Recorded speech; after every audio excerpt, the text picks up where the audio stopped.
하나님 말씀 출 이집트기 12장 1절에서 14절 말씀입니다. 내가 이집트 땅을 칠 때에 그 피가 너희가 사는 집에 있어서 너희를 위하여 표적이 될지라. 내가 피를 볼 때에 너희를 넘어가리니 재앙이 너희에게 내려 멸하지 아니하리라. 아멘. 이스라엘은 역사를 품은 민족입니다. 하나님은 이스라엘 민족의 구원의 역사를 기록하셨습니다.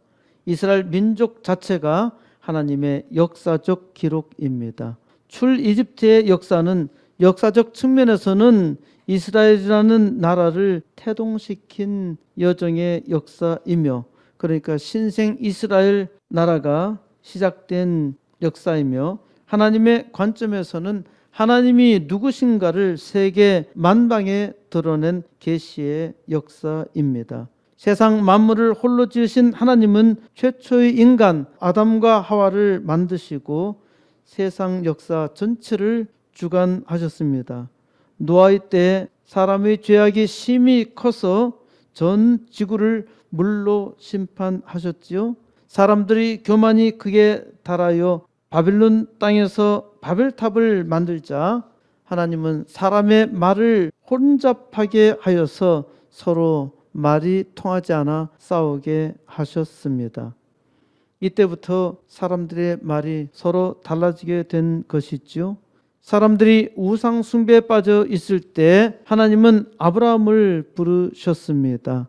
하나님은 아브라함을 아브라함이라 하시며 세상의 아버지로 삼으셨지요. 아브라함이 이삭을 낳고 이삭이 야곱을 낳았는데 하나님은 야곱의 이름을 이스라엘이라 하셨습니다. 7년 가뭄에 이스라엘이 살고자 이집트 땅에 들어가게 되었고 430년 거기서 지내다 보니까 이스라엘은 이집트 파라오의 종이 되었습니다. 이스라엘이 많은 고통으로 하나님께 은혜를 구하자 하나님께서는 이스라엘을 이집트에서 탈출시키셨고 이 구원의 역사를 통해서 하나님은 자기 자신을 온 세계 만방에 계시하신 것입니다. 이스라엘은 하나님이 선택한 민족으로 이제 그 역사를 시작하게 되었고 하나님은 자기의 선민 이스라엘 백성을 통해서 역사 가운데 들어오신 것입니다. 역사는 문자 기록이 있어야 역사입니다. 기록이 없고 유물만 있을 때는 역사가 아닙니다. 다만 유물의 기록이 있을 때에는 역사가 됩니다. 1956년 불국사 경내에서 불국사를 새롭게 재건하는 작업 중에서 십자가 형상의 석재와 아기 예수를 안고 있는 마리아 상이 발견되면서 스님들이 깜짝 놀랐습니다. 웬 기독교 유물이 불국사에 있는 것인가?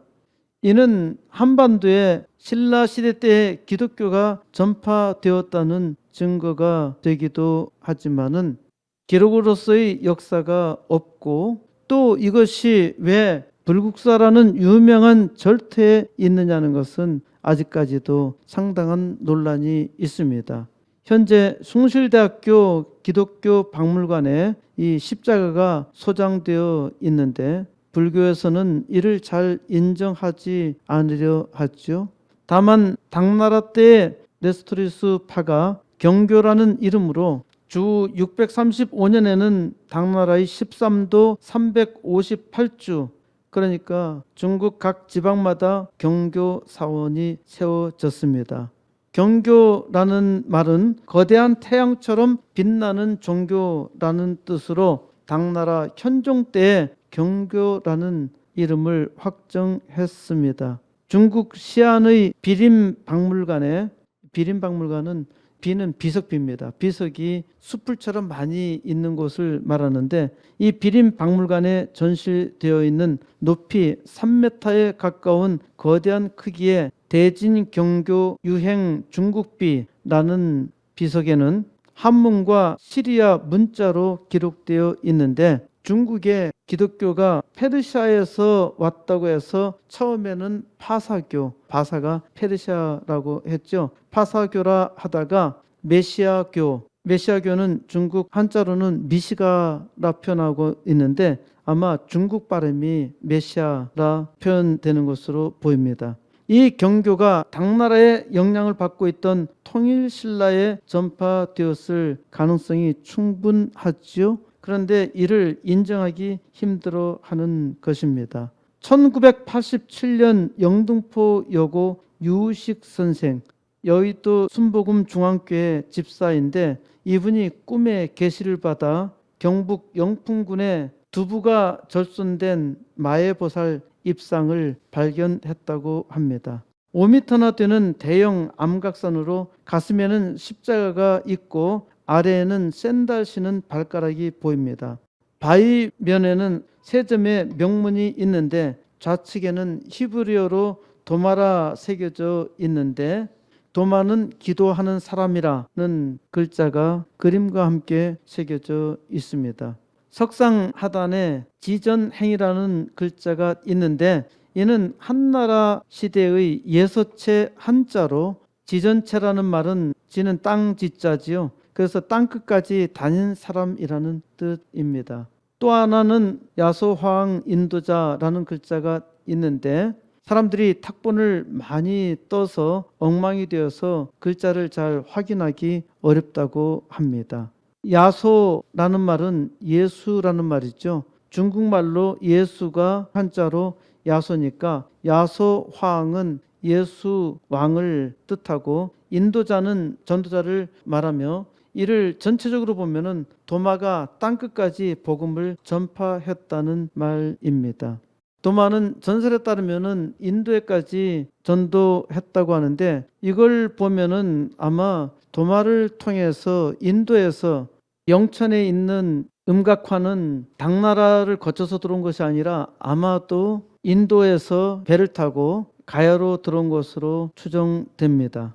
가야라는 글자도 석가와 야소가 합해져 만들어진 말이라고 주장하는 사람도 있는데요. 확실한 것은 없지만은 개연성의 여지는 충분히 있습니다. 불교에서는 고대 기독교와 그 영향에 대해서 극구 부인하는데 원효 대사가 쓴 원효 문집에서는 예수를 불교식으로 법왕자라고 칭했다고 합니다. 더 상세한 연관성은 저도 잘 알 수 없으나 인정할 것은 인정해야겠죠. 물증은 있는데 역사적 기록이 없으니까 인정하기 어려운 것입니다.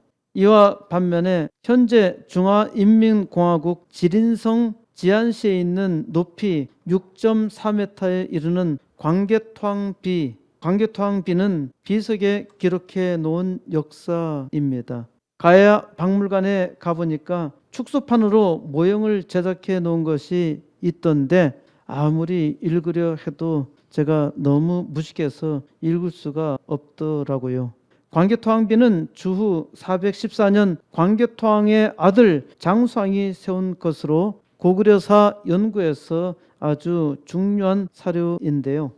조선 후기까지 금나라의 황제의 비로 알려져 있었다고 합니다. 그러니까 조선 후기까지 광개토항비가 금나라 황제의 비인 줄 알았던 것이죠. 1888년에 일본인 학자 요코이 다다나오가 비문의 내용을 공개함으로써 세상에 알려졌는데 훼손된 글자가 꽤 있습니다.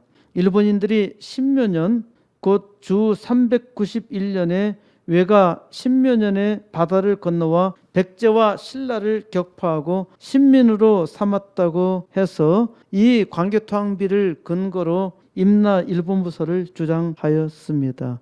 이에 반하여 서울대학교 이기백 교수는 여기에 나오는 문구 도해파의 주어를 고구려로 보아서 외가 10여 년에 오니 바다를 건너가 격파하였다고 해석하였습니다. 이 비석의 백제는 백잔이라 표현되어 있는데요. 백자는 외와 연합하여 신라를 신민으로 삼으려 했다고 해석했는데 이 부분은 없어진 글자가 두 개 있는데 이로 인해서 해석이 어렵습니다. 그런데 당시 백제가 일본에 영향력을 강력하게 미쳤기 때문에 또 백제가 망할 때는 일본군이 백제의 백마강에까지 와서 싸운 역사가 있습니다. 그러니까 일본이 백제를 식민지로 삼았다는 것은 터무니없는 말이죠. 또 신라 역사에서도 일본이 지배했던 흔적은 전혀 없습니다. 가야 박물관에 가 보아도 거기에 가야 유적이 있는데 거기에 일본의 흔적은 전혀 없습니다. 그리고 광개토 대왕의 업적을 기록하면서 그 아들 장수왕이 백제와 신라가 일본의 식민이 되었다는 것을 기술한다는 것도 우스운 일이죠. 백제가 외와 손을 잡고 신라를 인민으로 삼으려 했다는 해석은 어느 정도 가능성이 있겠지만은 고구려가 바다를 건너가 일본을 격파했다고 하는데 거기서 백제가 외와 손을 잡고 신라를 신민으로 삼았다는 말은 자연스럽지 않지요. 백제, 백잔 다음에 두 글자가 무엇인지 추정해서 주장할 수 있어야 하는데 이영구 씨는 비석 자체의 글자를 조작한 것으로 본래 외라는 글자가 없고 후였다고 추정하고 있습니다. 논리적으로 보면은 가장 근접한다고 볼 수 있겠는데요. 정설로 인정받고 있는 것은 아닙니다. 십몇 년 이래 백제와 신라가 조공을 하지 않으므로 백잔과 신라를 치고 신민으로 삼았다고 해석했습니다. 그러니까 비석에 일본이 있어야 할 이유가 별로 없는데 일본이 우리나라를 강점하면서 역사적으로 그 정당성을 부여하기 위해서 역사를 조작했다는 것은 지금 일본의 일부 사학자들도 인정하고 있는 틀림없는 사실입니다. 이스라엘은 그 자체가 역사입니다. 하나님께서 이스라엘 통해서 역사적 흔적을 남겨두셨어요. 출 이집트기 12장 1절 여호와께서 이집트 땅에서 모세와 아론에게 일러 말씀하시되 이 달을 너에게 달의 시작 곧 해의 첫 달이 되게 하고 이제 출 이집트 역사가 시작됩니다. 하나님은 출 이집트의 역사를 시작한 달을 정월 초하루로 삼으셨습니다. 이집트인들은 나일강이 처음 범람하기 시작할 6월에 그때를 정월로 삼았고 바빌론인들은 해가 짧아졌다가 길어지기 시작하는 춘분에 그 해를 시작으로 했습니다. 이스라엘은 본래 9월 추분 곧 해의 시작으로 9월 추분을 삼았는데 이는 수고하여 밭에 뿌린 것에 첫 열매를 거두는 맥추절 때였습니다.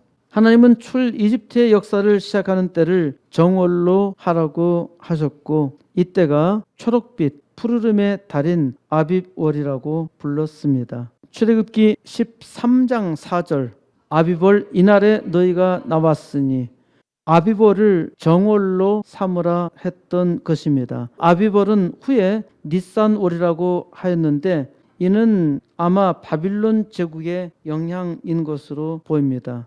느헤미야서 2장 1절에서 니산월이라 하고 있습니다. 12장 3절 너희는 이스라엘 온 회중에게 말하여 이르라 이달 열흘에 너희 각자가 어린 양을 잡을지니 각 가족대로 그 식구를 위하여 어린 양을 취하되 아비벌 10일 곧 정월 1월 10일 각 사람이 각 가족대로 그 식구를 위하여 어린 양을 취하라 합니다. 4절 그 어린 양에 대하여 식구가 너무 적으면 그 집의 이웃과 함께 사람 수를 따라 하나를 잡고 각 사람이 먹을 수 있는 분량에 따라서 너희 어린 양을 계산할 것이며 어린 양에 대하여 식구가 너무 적으면 그 이웃집과 함께 사람 수를 따라서 어린 양 하나를 잡으라고 합니다. 그러니까 어린 양을 잡는 기준은 각 사람이 먹을 수 있는 분량에 따라서 너희 어린 양을 계산하라고 합니다. 어린 양을 잡는 것은 제물로 드리기 위해서 잡아야 하지만은 이 어린 양은 또한 식사입니다. 하나님께서 사람을 생각하여 배려하신 것이지요. 하나님이 제사를 받는다고 해서 그 제사를 하나님이 가져가십니까? 제사는 하나님을 위한 것이 아니라 사람을 위한 것입니다. 사악한 제사는 거짓 신에게 드리라고 하지요. 심지어 사람을 죽여서 바치기도 합니다. 지금도 사악한 종교는 사람을 희생하게 하지요. 죽도록 부리기도 하며 또 헛것을 숭배하게도 합니다. 하나님은 사람 자신을 위해서 드리라고 합니다. 하나님께 예물을 드리는 것도 하나님이 가져가시려고 바치라는 것이 아니라 그것을 통해서 하나님께서 복 주시는 분임을 인정하고 그 감사하는 마음에 복을 주시겠다는 것이죠. 하나님은 어린 양을 원하셨지만은 어린 양을 가져가실 생각은 추호도 없으셨습니다. 만물을 만드신 하나님이 사람에게서 뭐가 필요하시겠습니까? 하나님은 주시려고 바치라 하신 것이고 어린 양을 바치는 일에서도 하나님은 사람을 생각하여 말씀하셨습니다. 먹을 만큼 생각해서 가족이 너무 적거든 바로 옆에 있는 이웃집과 연합하라고 말씀하십니다. 멀리 있는 자기 가문을 찾지 말고 바로 옆에 있는 이웃과 나누라 하시지요. 5절 너희 어린 양은 흠없고 일련된 수컷으로 하되 양이나 염소 중에서 취하고 하나님께 드리는 제물은 어린 양이어야 하고 흠이 없어야 하고 일련된 수컷으로 해야 합니다. 양이나 염소 중에서 어느 것이나 좋습니다. 왜 하나님께서 이렇게 구체적으로 정하셨을까요? 사람을 위한 것입니다. 사람이 자기를 위해서 쓰는 것이라면은 좋은 것을 쓰겠지만은 제물로 쓰는 것에는 나쁜 것을 쓸 수도 있죠. 말라기 1장 8절에 보면은 이스라엘 백성은 제물로 눈이 멀고 절름거리며 병든 것을 바쳤습니다. 이는 자기가 먹을 것이 아니었기 때문입니다. 지금 하나님이 잡으라고 하는 양은 자기 식구들이 함께 먹을 것입니다. 그러니까 가장 맛있고 튼튼하고 건강한 양을 잡아야 하겠죠. 하나님께 드릴 때 이러한 태도로 드려야 합니다. 그것이 자기에게 축복이 되는 것이지 내가 남은 것으로 드리면은 자기도 남은 복을 받게 됩니다.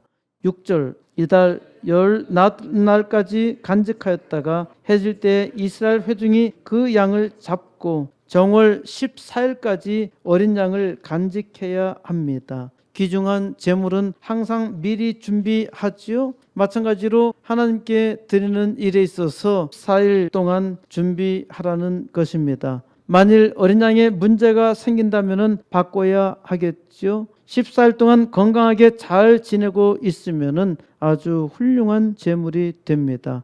14일 해질 때에 어린 양을 잡습니다. 7절 그 피를 양을 먹을 집 좌우 문설주와 인방에 바르고 그 밤에 그 고기를 불에 구워 무교병과 쓴 나물과 아울러 먹되 날것으로나 물에 삶아서 먹지 말고 머리와 다리와 내장을 다 불에 구워 먹고 아침까지 남겨두지 말며 아침까지 남은 것은 곧 불사르라. 어린 양을 잡은 후에 그 피를 양을 먹을 집 좌우 두 문설주와 인방에 바릅니다.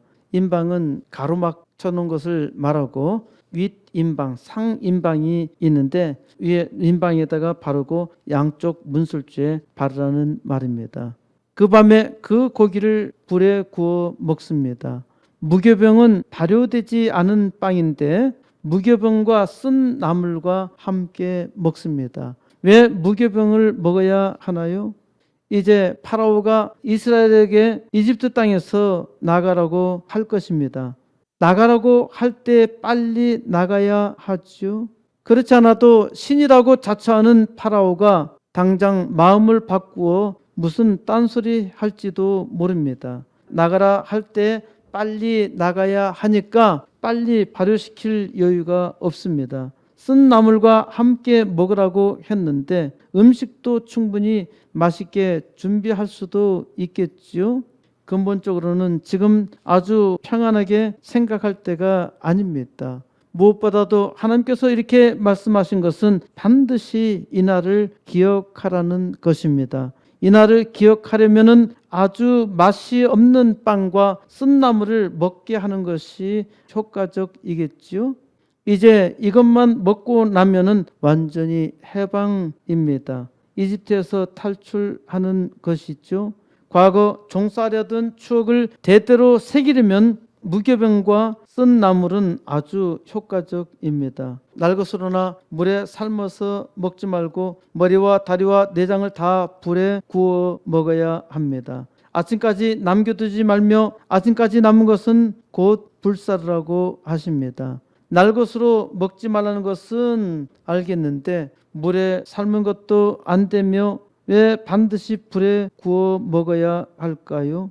이 어린 양은 유월절 제물입니다. 제물은 불살라야 합니다. 그리고 남은 것도 깨끗이 불로 태워야 합니다. 완전하게 유월절 행사를 남기지 말고 마무리해야 합니다. 11절 너희는 그것을 이렇게 먹을지니 허리에 띠를 띠고 발에 신을 신고 손에 지팡이를 잡고 급히 먹으라. 이것이 여호와의 유월절이니라.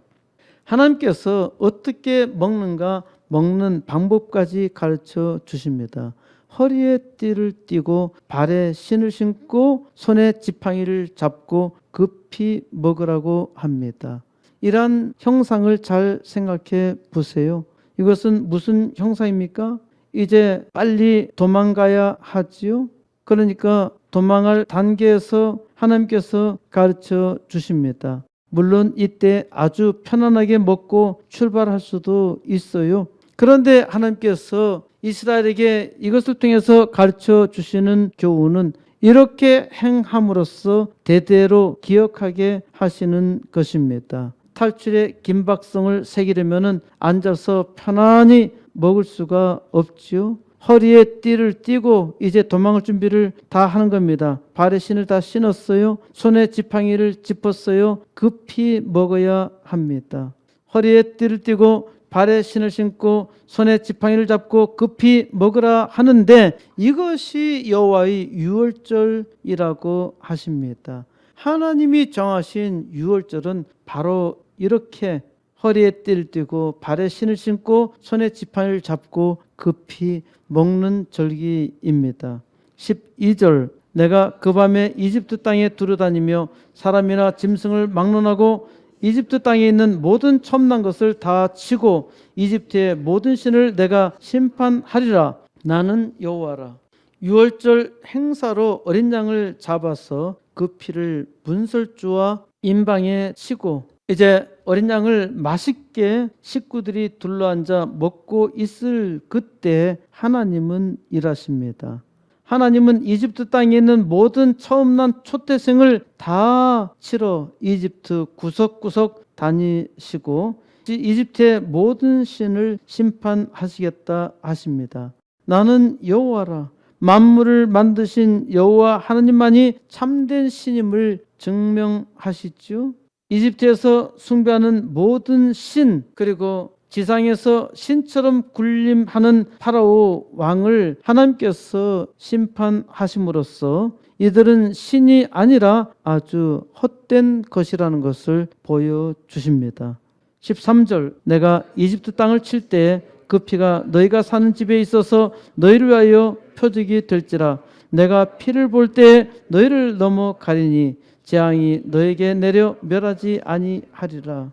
이것이 하나님께서 선택한 이스라엘 백성이 어린 양을 잡아야 하는 중대한 이유입니다. 하나님께서 이집트 땅을 치실 때 어린 양의 피가 너희가 사는 집 문설주와 임방에 있으면은 그것이 표적이 된다는 말씀입니다. 하나님께서 어린 양의 피를 볼 때에 죽음의 그림자가 너희를 넘어가리니 넘어간다는 것입니다.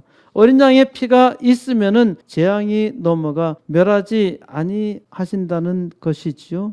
넘어가리니 이것이 한자로 유월 그래서 유월절입니다. 영어로는 뭐뭐 위로 넘어가다 해서 패스오버라는 단어가 유월절을 뜻하는 단어이지요. 14절 너희는 이날을 기념하여 여호와의 절기를 삼아 영원한 규례로 대대로 지킬지니라. 너희는 이날을 유월절을 기념하여 여호와의 절기를 삼아 영원한 규례로 대대로 지키라 명령하십니다. 유월절은 이스라엘에 있어서 가장 큰 축제 절기입니다. 유월절에는 어린 양을 잡아서 불로 굽고 허리에 띠를 띠고 발에 신을 신고 손에 지팡이를 잡고 급히 먹습니다. 이것이 하나님께서 정한 유월절입니다. 15절 너희는 이래 동안 무교병을 먹을지니 그 첫날에 누룩을 너희 집에서 제하라. 무릇 첫날부터 일곱째 날까지 유교병을 먹는 자는 이스라엘에서 끊어지리라. 7일 동안 무교병을 먹어야 합니다. 무교병은 발효되지 않는 빵이라고 했지요. 7일 동안 누룩에 발효되지 않는 빵을 먹는다고 생각해 보세요. 아마 단 한 번도 누룩 없는 빵을 먹기가 힘들 것입니다. 누룩이 있다 해도 빵이 맛이 없으면 전혀 먹으려고 하지 않지요. 유교병은 교자는 발효, 효자, 교자 똑같습니다. 전에는 교로 읽었기 때문에 유교병, 발효라 그러죠. 옛 성경 보면 그래서 발교라는 말로 쓰기도 하는데요. 유교병은 발효한 빵을 말하죠. 발효한 빵을 먹는 자는 이스라엘에서 끊어지리라 말씀하십니다.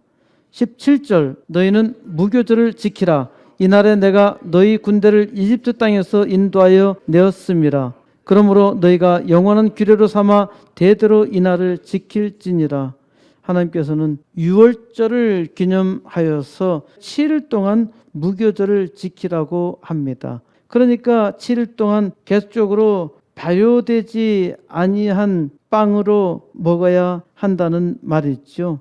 이는 하나님께서 너희 군대를 했었는데 군대는 무리를 뜻하는 말입니다. 많은 무리를 말하는데 내가 이스라엘 백성의 무리를 인도하여 냈기 때문이라고 하십니다. 39절 그들이 이집트로부터 가지고 나온 발교되지 못한 반죽으로 무교병을 구웠으니 이는 그들이 이집트에서 쫓겨남으로 지체할 수 없었음이며 아무 양식도 준비하지 못하였음이었더라. 발교라고 이렇게 표현되어 있죠. 이게 발효. 이스라엘 백성이 이집트로부터 가지고 나온 반죽은 발효되지 못한 것으로 무교병을 구워 먹을 수밖에 없었는데 이는 그들이 이집트에서 쫓겨남으로 지체할 수가 없었고 아무 양식도 준비하지 못하였기 때문입니다. 어린 양을 준비한 것처럼 하나님께서 미리 말씀하셔서 충분히 준비하도록 하실 수도 있었는데 하나님께서 역사적 증거를 남기시려고 이스라엘을 하나님께서 증거의 삶을 살도록 아주 시급하게 나옴으로 준비하지 못하도록 했던 것이죠. 40절 이스라엘 자손이 이집트에 거주한 지 430년이라 430년이 끝나는 그날에 여호와의 군대가 다 이집트 땅에서 나왔은즉 이 밤은 그들을 이집트 땅에서 인도하여 내심으로 말미암아 여호와 앞에 지킬 것이니 이는 여호와의 밤이라 이스라엘 자손이 다 대대로 지킬 것이니라.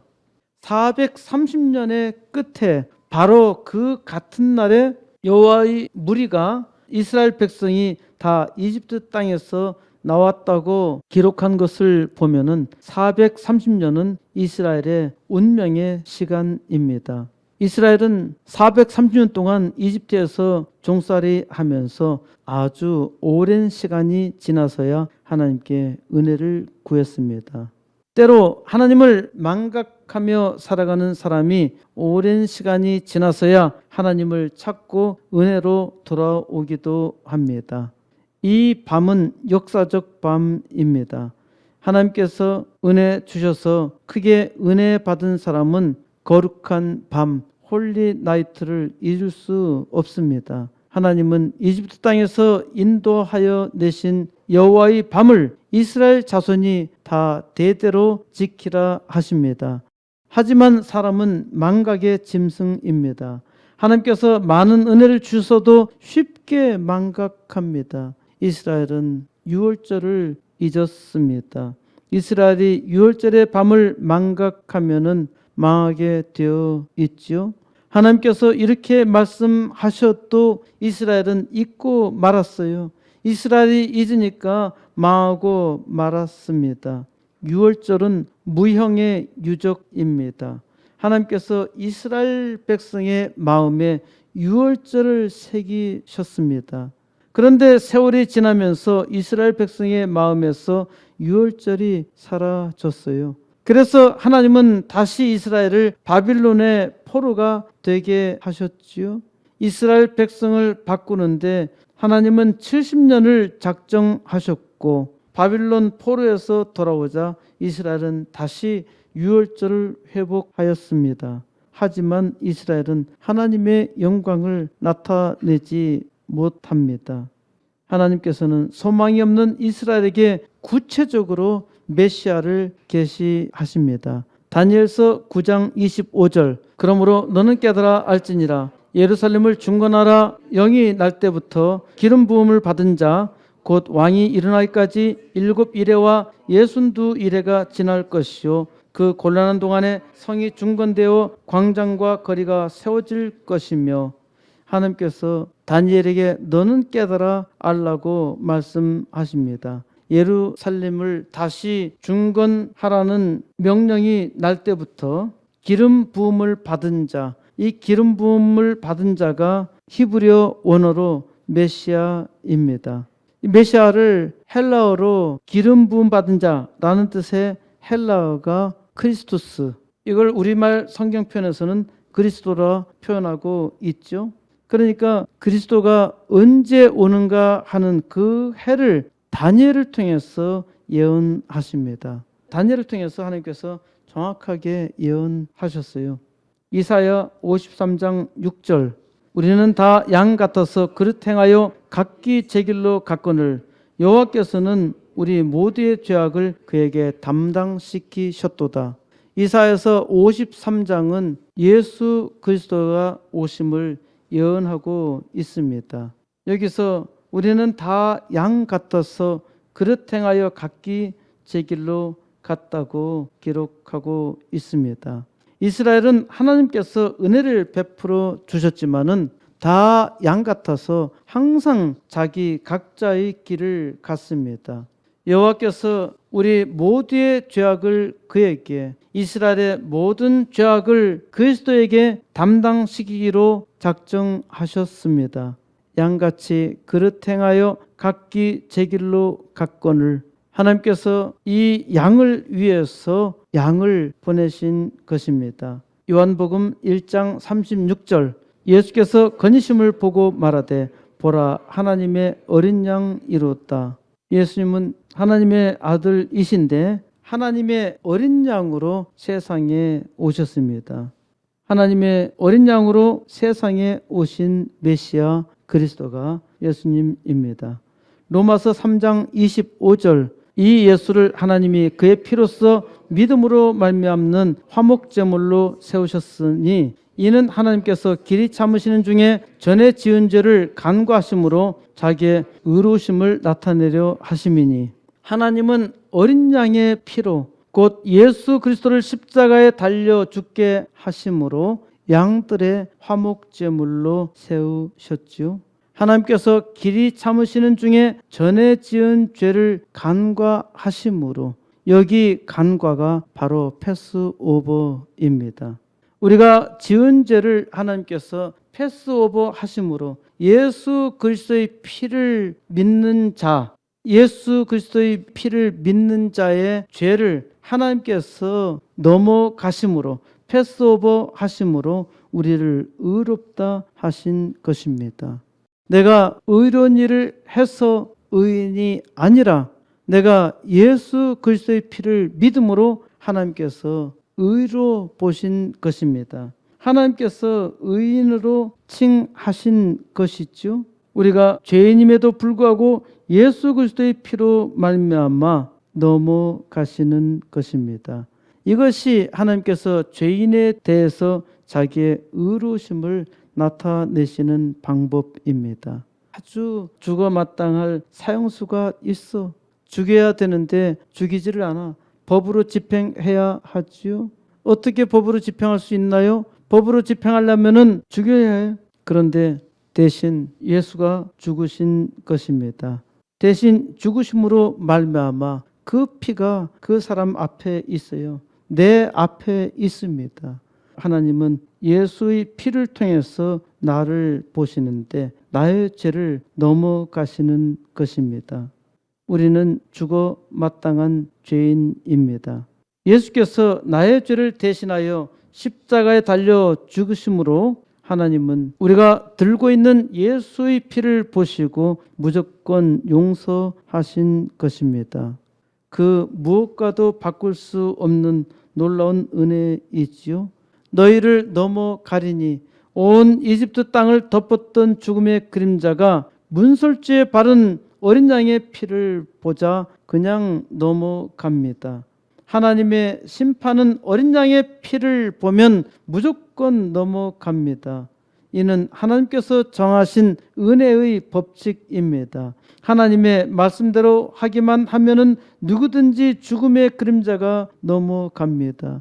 하나님의 은혜에 힘입어 구원받은 사람은 하나님의 말씀대로 이제 유월절을 지키기만 하면 됐죠. 7일 동안 무교병을 먹으며 하나님의 은혜를 생각하며 하나님의 은혜를 구하기만 하면 되는데 이 쉬운 것조차 잊어버립니다. 사람은 이처럼 참으로 어리석어요. 그럼에도 불구하고 하나님의 은혜가 있습니다.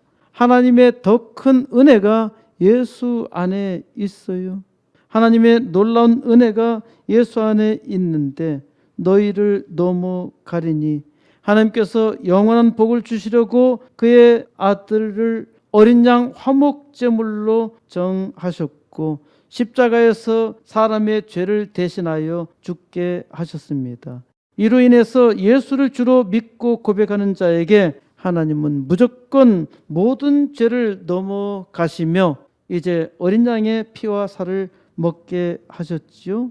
그러므로 하나님의 은혜를 받은 하나님의 백성은 어린 양의 피와 살을 먹고 하나님의 영광을 나타내야 합니다.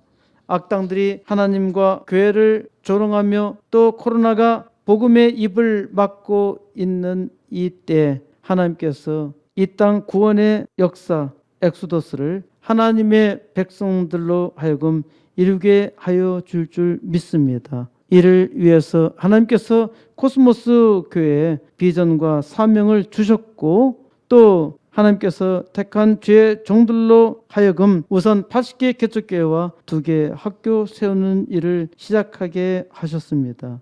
이제 하나님을 믿는 종들이 구름같이 일어나서 이 땅을 바꾸는 역사, 하나님께서 주신 축복의 삶으로 쓰시는 역사 만드시기를 우리 주 예수 그리스도의 이름으로 간절히 축원드립니다.